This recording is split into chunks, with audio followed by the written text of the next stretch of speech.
한 토크쇼에서 이런 내용을 들었어요. 지금은 아주 유명한 여배우지만 하이틴 스타였지만 정작 20대 때는 그렇게 빛을 보지 못했던 한 여배우가 30대를 넘어서 비로소 빛을 보고 또 40대 돼서야 벌써 세계적인 어떤 배우가 되는 과정에서 그 토크쇼를 하시는 그분들이 그 20대에 관한 얘기를 하면서 생각보다 꽤 긴 시간들을 무명 시절을 보냈는데 힘들지 않았느냐 하는 질문을 던졌어요.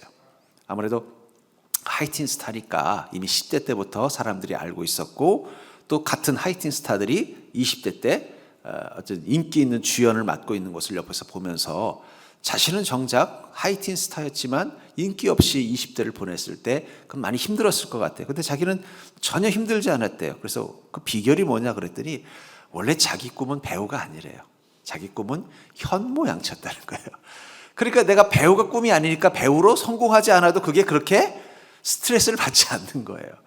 예. 근데 그 얘기를 가만히 듣고 웃다가 문득 만약에 그녀의 꿈이 성공하는 배우였다면 어쩌면 그녀는 20대의 시간들을 못 견뎠을 거예요. 다른 친구들은 다 유명해지고 잘 나가는데 자기는 왜 10대 때보다도 더 못한 인기 없는 자리에서 이렇게 힘들어하나 하면 어쩌면 중간에 배우의 길을 포기했을지도 모르는데 어떤 마음이 없었던 거예요?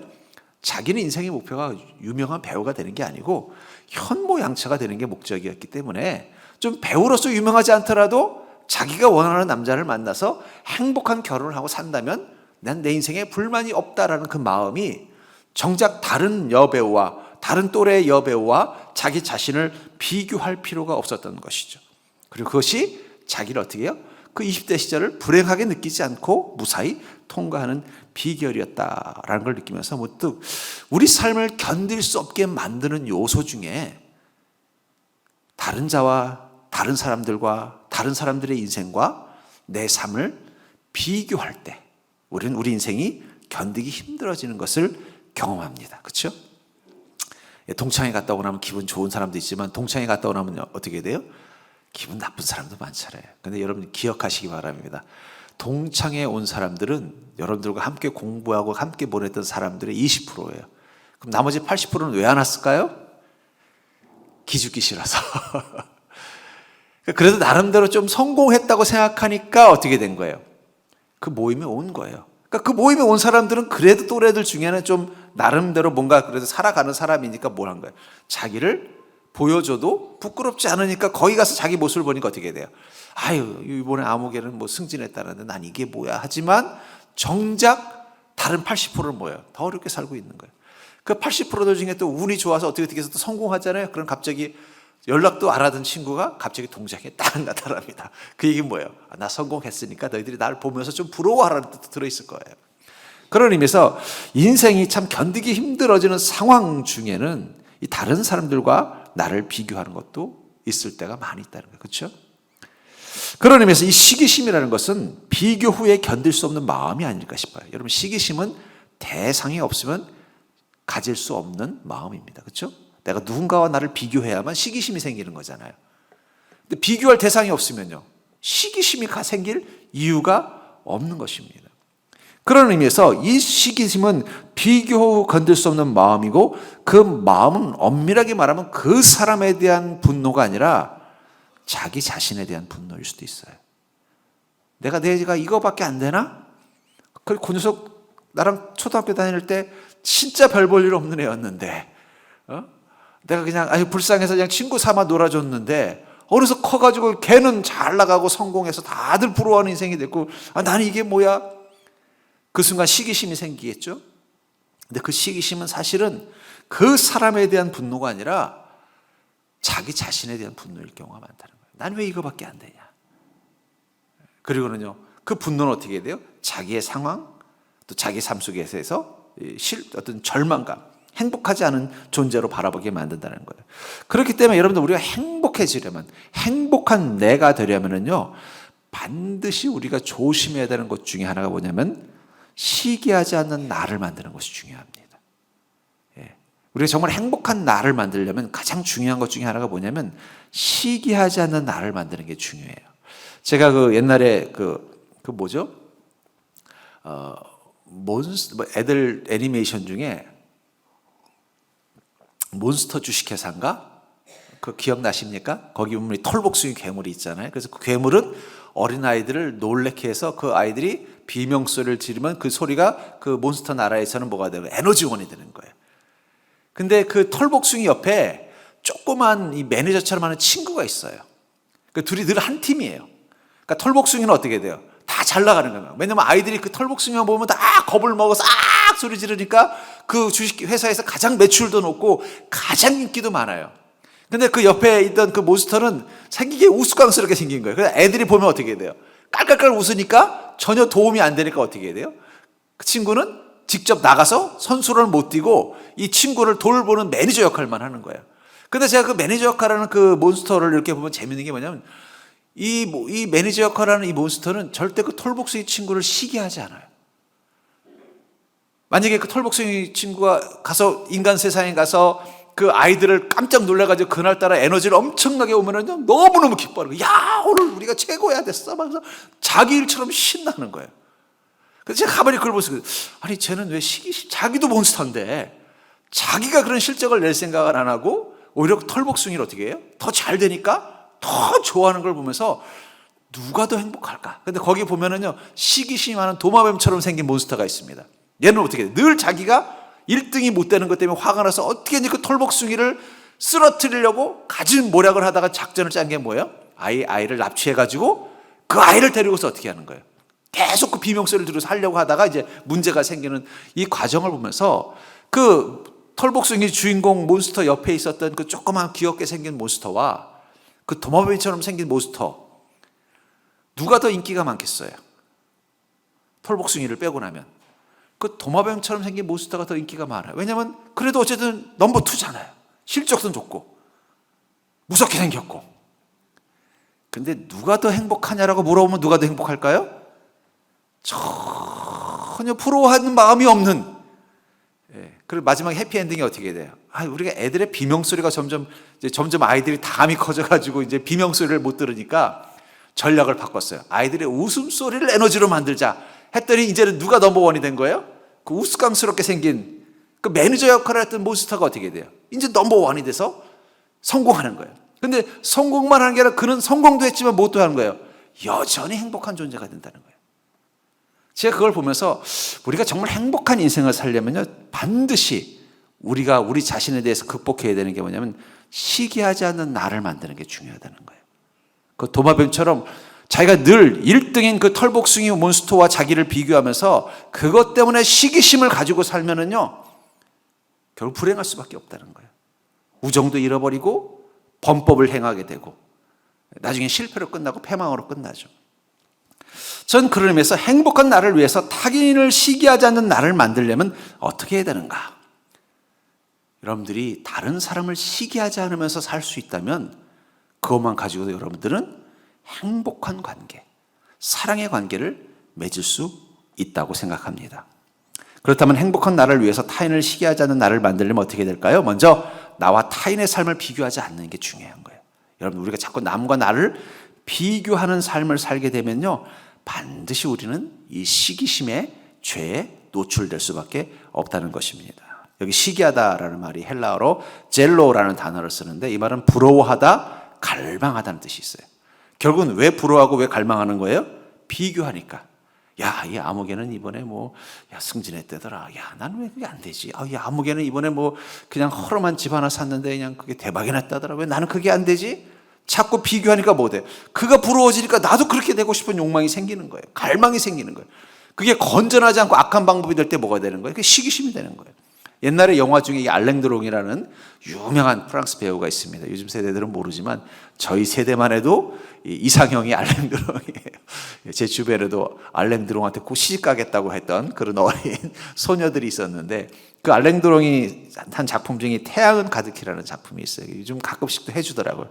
근데 결국 그 주인공이 그거예요. 자기 친구의 삶을 부러워하는 거예요. 근데 자기는 태생적으로 그런 부모도 없고 재력도 없고 재능도 없는 거예요. 늘 그 친구의 삶이 부러워서 옆에서 있으면 어떻게 같이 있으면 그 친구가 이 알랭드롱한테 잘해줘요. 우정도 같이 해주고 다 나누는데도 늘 자기 마음속에 뭐가 있는 거예요? 늘 부럽다. 저 사람의 돈이 부럽고, 저 사람의 재능이 부럽고, 저 사람의 인기가 부럽고, 그리고 그 부러움이 시기심이 됐을 때 어떻게 돼요? 그걸 빼앗고 싶은 마음이 생깁니다. 그러면서 언제 순간 자기가 그 친구가 되어버려요. 그걸 이제 리플리 증후군이라고 하는데, 심지어는 그의 애인까지 빼앗으려고 하다 나중에 모든 게 다 발각이 나요. 자기가 죽인 그 친구의 시체가 발견되면서 발각이 나면서 소위 말하는 모든 게 다 소위 말하는 멸망으로 끝난다는 그걸 보면서 시기한다는 거, 이건 정말 위험할 수 있다는 거예요. 그냥 마음속으로 아유 부러워 하면서 뭐 지까진 게 뭐 잘나서 이제 부럽다가 이제 그 다음 단계가 뭐가 돼요? 지가 뭐 잘난 게 있다고가 가는 게 시기심의 시작이라는 거예요. 그럼 그때부터 우리 안에 죄의 욕망이 계속 올라오면서 관계를 망가뜨리는 것입니다. 그리고 이 시기심이란 건 타인의 모습과 삶에 대한 갈망이 있기 때문에 그것은 반드시 자기에 대한 혐오라고 오게 돼 있어요. 자기가 초라해지는 거예요. 뭔가 가서 친구들의 삶을 부러워하고 친구의 모습을 부러워하고 자기 주변에 또 가족이나 형제의 모습을 부러워하거나 돌아오면요, 자기가 어떻게 돼요? 속상한 거예요. 자매가 있는데 이 여동생은 신랑이 어떻게 잘 돼가지고 승진해가지고 뭐 연봉도 많이 받고 막 여행도 가는데 우리 신랑은 사업한다고 뛰어들다가 이리저리 망해가지고 그냥 고생하고 있으면요, 그 저기 누구야, 여동생의 남편은 뭡니까? 매제인가요? 매제네 막 그런 걸 못 쓰고 집에 오면요, 신랑이 어떻게 되겠어요? 얼마나 밉겠습니까? 그 신랑은 달라진 게 없어요. 좀 사업을 못해서 좀 돈을 많이 못 벌 뿐이지 여전히 성실하고 가족들에게 최선을 다하고 또 믿음도 좋은데도 뭘 보고 온 거예요? 지금 잘 나가는 여동생의 남편을 보고 온 거예요. 그러니까 막 그게 그 다음부터 어떻게 되면 그러면 괜히 그냥 남편이 하는 게 다 미워 보인다는 거예요.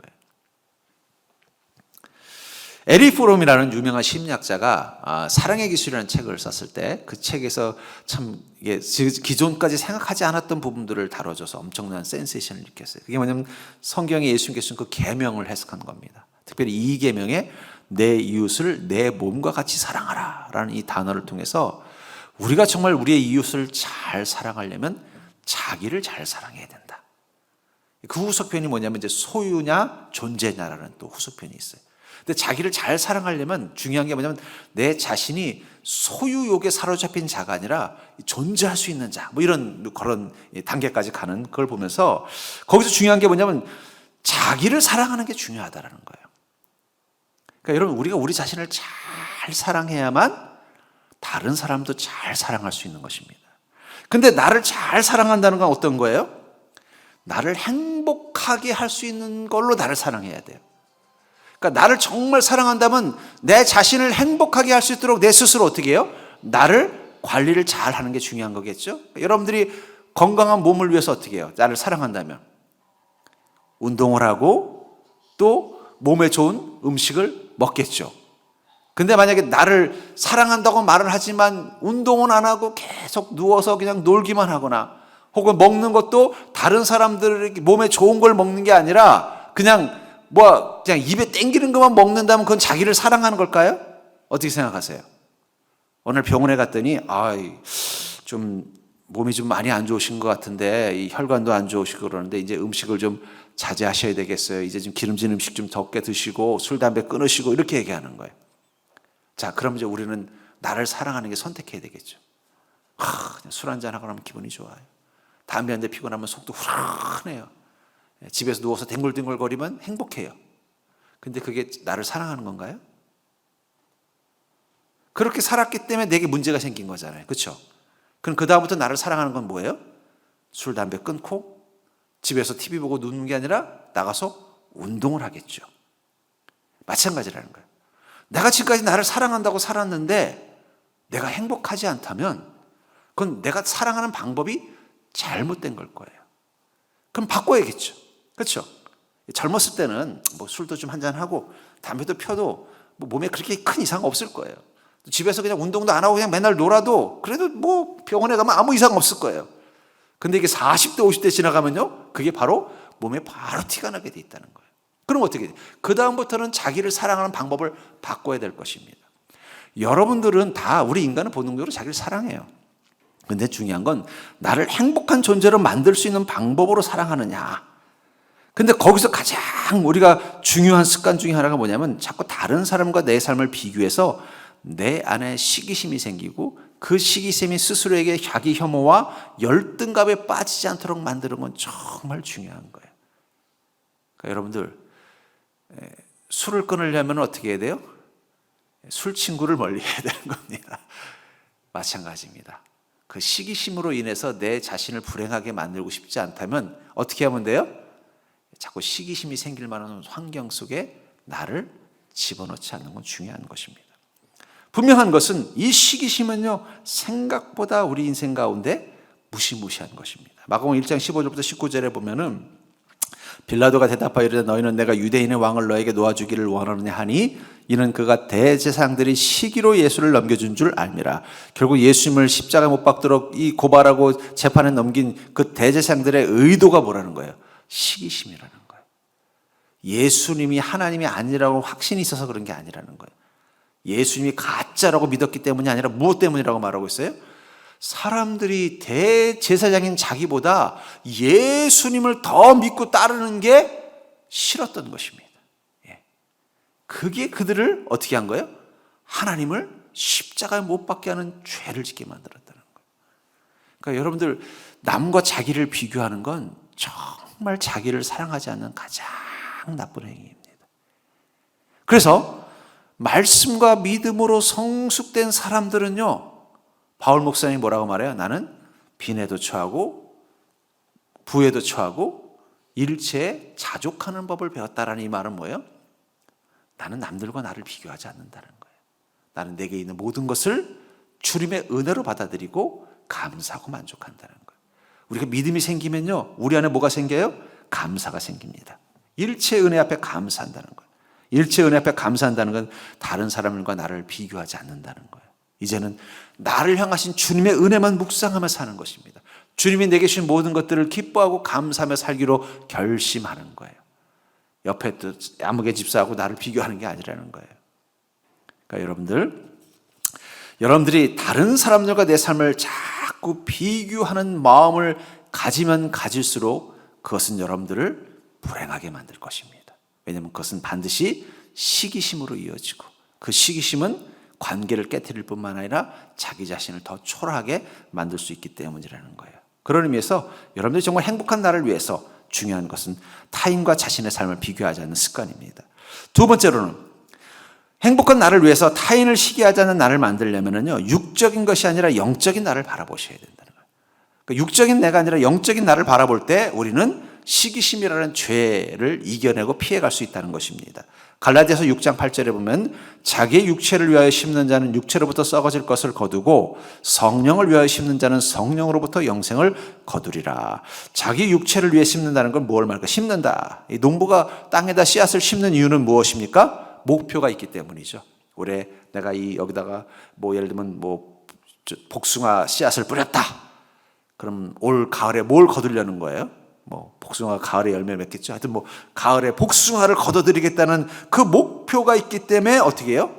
복숭아를 심는 거예요. 그럼 농부는 1년 내내 그 밭에만 오면 뭘 생각해요? 이 복숭아가 어떤 모습으로 자랄까?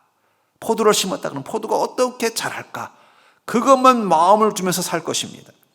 그리스도인은 자기 인생에 어디에 무엇을 심는 자라고 말하고 있어요? 육체를 위하여 심는 자가 아니라 성령을 위하여 심는 자라는 거예요. 그리고 성령을 위하여 심는 자는 성령으로부터 영생을 얻어들인다는 것. 다시 말해서 우리가 우리 인생에 마치 농부가 봄이 되면 자기의 밭이라면 그 밭에 무엇을 심을까 고민하는 것처럼 우린 우리 인생이라는 밭에 무엇을 심을까 고민하는 자라는 거예요. 어떻게 하면 성령님을 통해서 내 영혼이 고귀하고 존귀한 존재가 될 수 있을까? 내가 믿음 안에서 거룩한 삶을 살 수 있을까? 그걸 고민하고 그것을 위해서 내 인생에 무엇을 해야 되나를 고민하는 마음으로 사는 것. 그게 그리스도인이라는 거예요. 그리스도는 육적인 것을 심는 데 에너지를 쏟는 자가 아니라 영적인 것을 심는 데 에너지를 쏟는 자라는 거예요. 그것을 통해서 무엇을 거둔다는 거예요? 성령으로부터 영생을. 우리가 우리 인생을 통해서 거두려는 열매는 뭐라는 거예요? 영생이라는 거예요. 그럼 관심이 어디 있겠어요? 영적인 것에 관심을 가질 수밖에 없겠죠. 베드로서 1장 4절부터 8절에 보니까 이로써 그 보배롭고 지극히 큰 약속을 우리에게 주사 이 약속으로 말미암아 너희가 정욕 때문에 세상에서 썩어질 것을 피하여 신성한 성품에 참여하는 자가 되게 하려 하셨느니라. 그러므로 너희가 더욱 힘써 너희 믿음의 덕을, 덕의 지식을, 지식의 절제를, 절제의 인내를, 인내의 경건을, 경건의 형제 우애를, 형제 우애의 사랑을 더하라. 이런 것이 너에게 있어 흡족한즉 너희로 우리 주 예수 그리스도를 알게 게으르지 않고 열매 없는 자가 되지 않게 하려니와. 농부가 올해 내가 꼭 이 밭에다가 좋은 감자를 심어서 이 감자를 많이 걷어들여 가지고 이걸 가지고 한번 멋지게 뭘 팔아봐야겠다 이런 목표를 가지고서 감자를 심었다고 생각해 보세요. 그래서 이제 감자 밭을 만들어 놨는데 보니까 그 옆에 군데 이 뭐라고 해야 되나요? 뭐 도라지가 이렇게 자란다고 한번 가정을 해볼게요. 저 농부 성사를 잘 모르니까. 근데 보니까 도라지 꽃이 너무 이쁜 거예요. 근데 이게 도라지가 점점 자라면서 감자를 다 죽이는 게 보이는 거예요. 그럼 농부는 고민할 거 없습니다. 어떻게 할까요? 이 도라지 싹을 빼내고 감자를 지킬 것이냐, 아니면 이 도라지 꽃이 예쁘니까 감자를 포기할 것이냐. 그렇죠? 마찬가지라는 거예요. 여러분, 우리는 영과 육을 가진 존재입니다. 그러나 우리가 예수 그리스도를 만나서 영생의 존재가 된 순간부터 우리 인생의 밭에 우리가 심고자 하는 것은 성령의 열매라는 거예요. 성령의 열매를 거두는 게 우리 인생 농사의 목적이라는 거예요. 근데 성령의 열매를 거두려고 했더니 우리 육적인 것들이 우리 안에서 자라는 게 느껴지는 거예요. 마치 감자밭에 도라지가 갑자기 자라는 것처럼. 그것도 나름대로 매력이 있어 보이고 뭔가 있지만, 그러나 우리는 이미 결심했어요. 내 인생을 통해서 성령의 열매를 맺는 자가 되겠다고 결심했다는 거예요. 근데 그 마음을 가지고 있다면 어떻게 되겠어요? 미련 없이 육적인 것을 뽑아내고 없앨 것입니다. 영과 육은 같이 가면 좋은데 우리는 그 단계까지 가지 못해요. 대부분 우리 안에 영과 육은 끊임없이 충돌합니다. 마치 밭에 한쪽에서 도라지가 자라고 있고 한쪽엔 감자가 자라고 있는 것처럼 말이에요. 그 속에서 농부가 선택하듯이 우리는 영적인 열매를 거두는 것을 목표로 나아간다면 어떻게 되겠어요? 그 육적인 것을 피하여, 여기 보니까 피하다라는 말이 있죠. 벗어난다는 거예요. 여러분, 우리는 우리 마음의 이 육신의 이 정욕 때문에 세상에 썩어질 것을 피하여 신성한 성품에 참여하는 자가 되기 원하는 자라는 거예요. 그 밭이 만약에 옛날엔 도라지 밭이었다. 근데 이제는 감자를 심겠다. 그래서 다 도라지 씨앗을 받아내고 뿌리를 걷어냈어도 분명히 군데군데 도라지들은 남아있을 거라는 거예요. 우리가 예수 그리스도를 만났어도 우리 안에 여전히 육체의 소욕이 남아있는 것처럼 말이에요. 근데 그 속에서 우리가 성령의 열매를 심고 말씀으로 믿음으로 심고 그 열매를 거둬들이기로 목표를 해도 분명히 우리 군데군데 이 도라지가 자라는 것처럼 우리 안에 이 육체의 욕망이 자랄 수 있다는 거예요. 근데 그것을 어떻게 하는 거예요? 피하다, 벗어나는 게 필요하다는 거예요. 결심하는 게 필요하다는 거예요. 내 인생에서 내가 얻어들여야 되는 삶의 가치는 영적인 것이라는 거예요. 바로 신성한 성품, 예수 그리스도의 성품에 참여하는 인생을 꿈꾸는 그 순간부터 육적인 내가 초라하다고 해서 그것이 그렇게 억울하진 않을 거예요. 그렇죠? 우리가 거둬들이려는 인생의 열매는 영적인 것입니다. 그 영적인 열매를 구체적으로 여기서 뭐라고 말하고 있어요? 믿음의 덕을, 덕의 지식을, 지식의 절제를, 전제의 인내를, 인내의 경건을, 경건의 형제우애를, 형제우애의 사랑을 더하라. 이것들이 우리 안에서 자란다면, 그리고 그것이 내 안에서 자라고 있는 나의 성품이요 나의 믿음이라는 생각을 하면 그게 기쁘다면 우리는 무엇을 선택한 거예요? 신성한 성품에 참여하기로 결정한 것입니다. 그런데 여전히 내 안에 육적인 욕망이 계속 자라고 있고 그것을 자라기는 걸 기뻐하고 있다면 그럼 우린 정말 거듭난 자인지 돌아볼 필요가 있다는 거예요. 분명한 것은 우린 육적인 나도 있지만 영적인 나도 있다는 거예요. 그래서 영적인 나를 보면서 그 영적인 내가 잘 믿음으로 자라가는 것을 기뻐하고 그것에 관심을 갖는다면 육적으로는 내가 다른 사람들에 비교해서 조금 연약하고 부족한 모습이 있어도 그게 그렇게 불편하거나 섭섭하게 느껴지지 않을 것입니다. 그렇죠? 우리는 육적인 내가 때로는 초라해 볼 때가 있습니다. 그러나 그것 때문에 우리가 절망하는 게 아니라 영적인 나, 그 내 몸은 연약하고 부족함이 많지만 그 안에서 더욱더 성령님의 은혜와 능력을 구하면서 성령님께서 내 안에서 자라나기를 간절히 소망하는 마음 가지고 성령의 사람이 되기를 욕망하는 마음 가지고 있으면은요, 우린 자꾸 다른 사람의 인생과 나를 비교하지 않을 겁니다. 그렇죠? 예수 믿으면 뭐가 달라져요? 예수님을 깊게 믿으면 내 육적인 욕망들이 점점 사라져 가니까 주변에 나랑 가까운 사람들이 육적으로 성공하는 것에 대해서 그렇게 부러워하지 않는 거예요. 그게 없다고 해서 내가 불행하다고 생각하지 않는다는 거예요. 왜냐하면 우리 인생의 밭에 무엇을 심기로 결심했어요? 성령의 열매를 심기로 결심했기 때문에. 나는 예수 그리스도를 온전히 닮은 성령의 사람이 되는 게 내 인생의 목표가 됐기 때문에 전혀 부러워할 필요가 없는 거예요. 감자 농사를 짓기로 결심했다면 농부는 굳이 옆에 도라지 농사를 짓는 사람이 도라지 농사가 잘 됐다고 부러워할 이유가 없는 거예요. 나는 감자를 심기로 했고 감자를 거두기로 했기 때문입니다.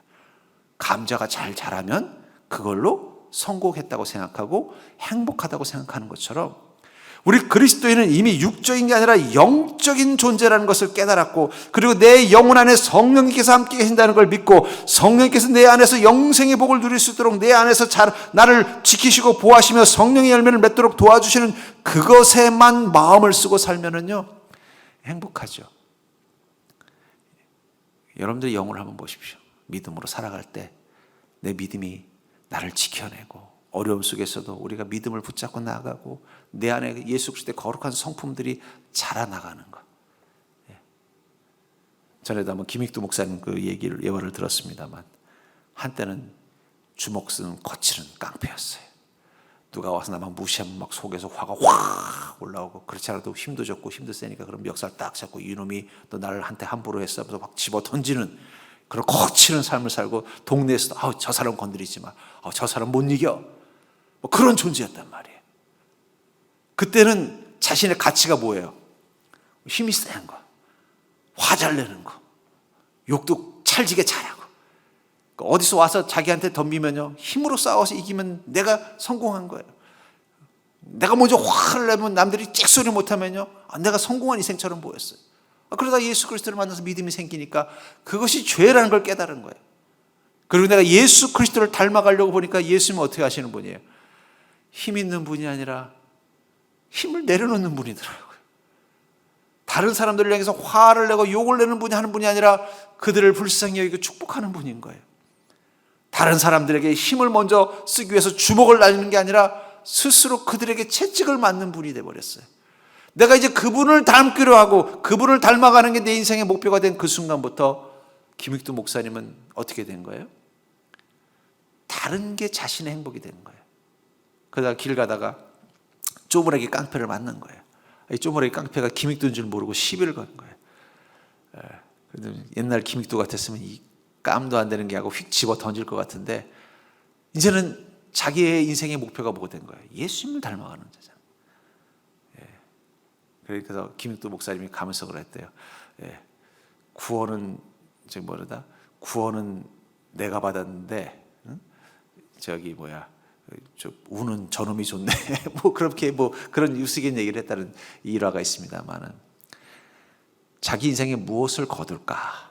여러분, 그리스도인들은 자기 영혼에 성령의 열매를 거두는 게 인생의 목적입니다. 그래서 우리는 육적인 소욕을 따라서 못 살게 된 거예요. 그걸 뽑아버리기로 했기 때문에. 여러분, 그 밭에다가 감자 심으려면 도라지 뽑아내야죠. 도라지 뿌리 뽑아내야 되는 것처럼. 육적인 소욕이 뭐예요? 남들보다 더 풍요롭게 사는 거, 남들보다 더 힘 있는 자로 사는 거, 남들에게 존경받고 추앙받고 남들에게 인정받는 삶 사는 거, 남들을 지배하고 다스리고 부릴 수 있는 능력을 가진 자로 사는 거. 그게 육적인 소욕이라면, 영적인 것은요, 그 반대죠. 남들을 사랑하고 남들을 위해서 희생하고 그리고 하나님의 영광을 위해 살기로 결정한 순간 우리가 거둬들이는 열매가 달라지니까 관심도 달라질 수밖에 없다는 거예요. 그렇기 때문에 여러분들, 우리가 세상에 육적인 성공을 한 사람들을 바라봐도 그렇게 부럽지 않아요. 그렇죠? 좀 불편하지만, 왜냐하면 나는 다른 열매를 꿈꾸는 자가 됐기 때문입니다. 세 번째로 행복한 나를 위해서 시기하지 않는 나를 만들려면 필요한 것이 무엇인가? 바로 그것은 천박한 시기심과 거룩한 시기심을 구분할 줄 아셔야 돼요. 그러니까 천박한 시기심이 있고 거룩한 시기심이 있습니다. 오늘 본문에 시기하다라는 단어, 아까도 제가 이것을 젤로라는 단어라고 했잖아요. 이 말 속에는요, 열심을 내다, 갈망하다는 뜻도 있어요. 다시 말해서 시기심이 있다는 얘기는 뭐예요? 열심히. 여러분 몸이 아프면요 시기심도 안 생겨요. 예. 힘이 없으면 배고프면 시기심도 안 생깁니다. 뭔가 힘이 있어야 남들을 좀 질투도 하고 미워도 하고 그거 없는 거 부러워하다는 거예요. 그러니까 사실은 놀부는 건강한 사람이에요. 놀부는 건강하니까 어떻게 해야 돼요? 흥부가 잘 됐다는 거 보고 시기심 생겨서 와가지고 이놈이 도대체 어떻게 해서 잘 됐나 봤더니 제비다리 부러진 거 고쳐가지고 했다는 거 알았잖아요. 그걸 알고 나서 가려고 보니까 이 화추장이 마음에 드니까 어떻게 해야 돼요? 그 무거운 걸 메고서 쩔쩔 매면서 가잖아요. 힘이 있는 겁니다. 또 그리고 가서 어떻게 해요? 제비다리 지가 딱 부러뜨려 놓고 또 연기까지 하면서 힘이 있는 거예요. 그러니까 여러분 시기심이 있는 사람은 힘 있는 사람입니다. 그러니까 여러분 주변에 혹시 여러분들 좀 시기하고 이런 사람이 있으면 아유 그래도 건강한가 보네 이렇게 칭찬해 주십시오. 옆 사람 보고 당신은 건강하십니까? 그러니까 여러분 욕심도 건강한 사람이나 내는 거지 힘 없으면 욕심도 안 생겨요. 그러니까 아프면 어떻게 해야 돼요? 욕심도 안 생겨요. 뭐 자기 인생에 대한 욕심도 다 내려놓는 게 몸이 아파 죽겠는데 그런 게 어디 있어요. 그냥 아프지만 않으면 좋겠는데. 디모데후서 4장 7절에 보니까 이런 말이 있습니다. 나는 선한 싸움을 싸우고 나의 달려갈 길을 마치고 믿음을 지켰으니. 바울 목사님은 자기가 이 땅 가운데 그리스도인으로서의 살았던 삶을 이 단어로 표현하고 있는데 저는 여기서 참 인상적인 건 뭐냐면 그 표현이 마치 무엇을 하는 사람처럼 보여요? 검투사, 운동선수 같은 표현을. 좀 뭔가 격렬한 삶이 아니라 좀 부드럽고 평화롭게 그런 나는 이 땅에서 선함을 누리고 나는 이 땅에 소풍 가듯이 행복하게 걷다가 나는 이곳에서 믿음의 은혜를 누리며 살았습니다. 이렇게 말해도 좋은데 나는 선한 싸움을 싸우고 나의 왜 달려가는지 모르겠어요. 걸어 다니시지. 평소 때 조깅을 좋아하셨나요? 믿음을 지켰으냐. 뭘 지킵니까? 믿음 가지고 있으면. 저는 이 단어 속에서 바로 이 바울 목사님의 삶이 되게 전투적이었다는 걸 느낄 수 있어요. 전투적이라는 얘기는 뭐예요? 힘이 있다는 거예요. 힘. 그 힘은 때로는요. 사도행전 15장 37절부터 41절에 보니까 이 바울과 바나바가 함께 선교를 다니다가 둘이 이제 서로 각자의 길을 가게 된 배경을 이렇게 말하고 있습니다. 바나바는 마가라는 요한도 데리고 가고자 하나 바울은 밤빌리아에서 자기들을 떠나 함께 일하러 가지 아니한 자를 데리고 가는 것이 옳지 않다 하여 서로 심히 다투어 피차 갈라지니. 여러분 바울과 바나바도 서로 심히 다퉜다고 말하고 있어요. 아니 주님의 선교를 위해서 같이 가는 성령의 사람들이 서로 심히, 여기 성경에서 심히 다퉜다는 얘기는 대충 그림이 그려지죠? 서로 인상 쓰고 안 된다고 그러고 왜 안 되냐고 하면서 막 야 우리 이렇게 하면 같이 못한다. 이게 지금 뭐 하는 거예요? 사업하는 것도 아니고 집안에서 같이 살림하는 것도 아니고 선교를 위해서 이 비전을 같이 공유하는데 갈등이 심했다고 말하고 있는 거예요. 실제로 그 후로 바울과 바나바는 함께 선교 여행을 다니지 않습니다. 각자 선교의 여정을 가지고서 복음의 일을 하고 있는 거예요. 그럼 이건 뭘까요? 저는 여기서 심히 다퉜다는 그 말 속에서 바울과 바나바 이 두 목사님에게는 거룩한 욕심이 많은 분들이었어요. 만약에 바나바 같은 목사님이 그렇게 거룩한 욕심이 없는 분이었으면 어떻게 했을까요? 바울이 안 돼 그럼 그래 그럼 알아서 해야 당신이 하는 사람들 할게 이러고 넘어갔을 거예요. 근데 바나바 목사님도 사명에 대한 열정과 욕심이 많았던 거예요. 이 마가가 비록 좀 실수했지만 그래 지금 마가가 필요한데 안도 필요한데 왜 안 데려가냐고 가자고. 바울은 안 된다 그러고 내 원칙이 아니라 그러고 고민하고 기도했을 거예요. 그리고 어떻게 돼요? 둘이 우리 각자 성령의 인도하심 따라서 각자의 사명을 감당합시다. 그럼 가는 거예요. 가서는 어떻게 해요?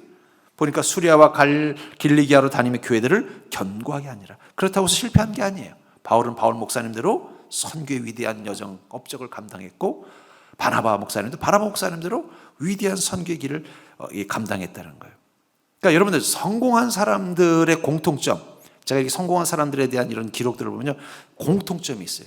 그게 뭐냐면 열정이 있다는 거예요. 열정. 여러분 성공한 사람들은 반드시 열정이 있습니다. 이걸 꼭 기억하셔야 돼요. 아무리 머리가 좋아도 열정이 없으면 성공하지 못합니다. 아무리 재능이 있어도 열정이 없으면 끝까지 가지 못해요. 열정이 있는 사람은 반드시 어느 선까지, 비록 재능이 없어도 성취를 합니다. 그래서 지난번에 이영표 씨가 어느 강연에서 그 얘기를 하더라고요. 재능과 노력에 대해서 이야기하면서 재능이 있으면 어느 선까지는 간다는 거예요. 근데 노력이 받쳐주지 않으면 최고가 되지 못한다. 그 노력이라는 건 뭐예요? 열정이에요. 포기하지 않는 열정. 그러니까 여러분들 이 모든 성공에는요 반드시 열정이 있어야 돼요.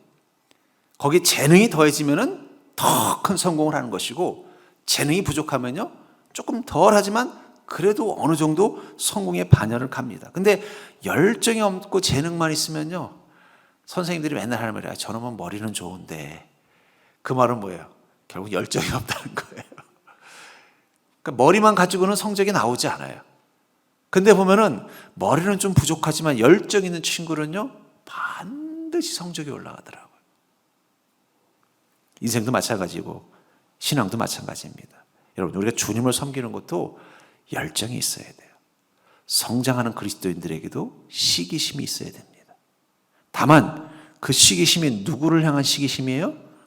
이번에 새집 이사간 친구 시기하는 게 아니라, 이번에 새 차 뽑은 동창 시기하는 게 아니라 성경에 나오는 믿음의 사람들을 시기하는 것입니다. 왜냐하면 우리는 영적인 열매를 거두기로 결심한 자들이기 때문에. 이 감자밭을 키우는 사람은 다른 감자를 키우는 농부를 시기하는 거예요. 왜 나는 이 땅에서 이 한마지기에서 감자를 10포대기밖에 못 구했는데 왜 저 사람은 20포대기 했지? 왜 나는 이 감자가 영 작고 부실한데 왜 저 사람은 저렇게 크고 비싼 감자가 걷어졌지? 그 시기심이 있으면 어떻게 돼? 가서 박신이 어떻게 이렇게 감자를 어떻게 심었길래 그래? 그러면 이거 몰랐구나. 이거 그냥 심으면 안 돼. 비료를 줘야 돼. 그것도 이런 비료 이런 내가 팁 줄게. 그럼 그 말 듣고 그 사람은 어떻게 되겠어요? 바로 그 비료 구하러 갈 거예요. 열정이 있어야 돼. 그러니까 시기심은 열정이 있는 사람만. 아까 시기한다는 게 뭐라고 했어요? 열심을 내다, 갈망하다. 그러니까 여러분, 시기심이 있는 건 꼭 나쁜 거 아닙니다. 시기심이 있다는 건 그만큼 열정이 있는 거예요. 열정 없는 사람은 남 시기하지도 않습니다. 근데 중요한 건 그 시기심을 누구를 향해 대상으로 삼느냐. 그리스도인들은요, 우리가 시기할 수 있는 사람은 딱 이 명단이 있어요. 히브리서 13장 한번 보십시오. 거기에 우리가 시기할 대상들이 다 있다는 거예요. 아브라함, 노아, 이삭, 야곱. 우리는 그들의 믿음을 시기하는 자들이어야 돼요. 왜 나는 그들처럼 믿음 가지고 이 땅 가운데 믿음으로 못 살아가는가? 야고보서 4장 5절에 보면 너희는 하나님이 우리 속에 거하신 성령의 시기까지 사모하신다는 말씀을 헛된 줄로 생각하느냐? 성령님이 우리를 어떻게 하신다는 거? 사랑하는데 시기하기까지. 성령님이 얼마나 우리를 사랑하는지 우리가 다른 존재를 사랑하는 걸 견디지 못한다는 거예요. 그것을 통해서 하나님이 우리를 얼마나 사랑하는지를 우리는 깨달을 수 있는 것입니다. 또 출애굽기 34장 14절에는요. 너는 다른 신에게 절하지 말라. 너희 여호와는 질투라 이름하는 질투의 하나님이시라. 하나님을 누구라고 말하고 있어요? 질투하는 하나님이다. 시기하고 질투하는 하나님이라고 말하고 있다. 하나님도 우리를 향하여 열정이 있으시기 때문에 어떻게 해야 돼요? 우리가 마귀를 좋아하고 죄를 좋아하는 것을 못 견뎌 하는 것입니다. 전 그러면서 여러분들, 천박한 시기심이 있고 거룩한 시기심이 있어요. 죄를 좋아하고 죄 짓는 자를 부러워한다면 그건 천박한 것입니다.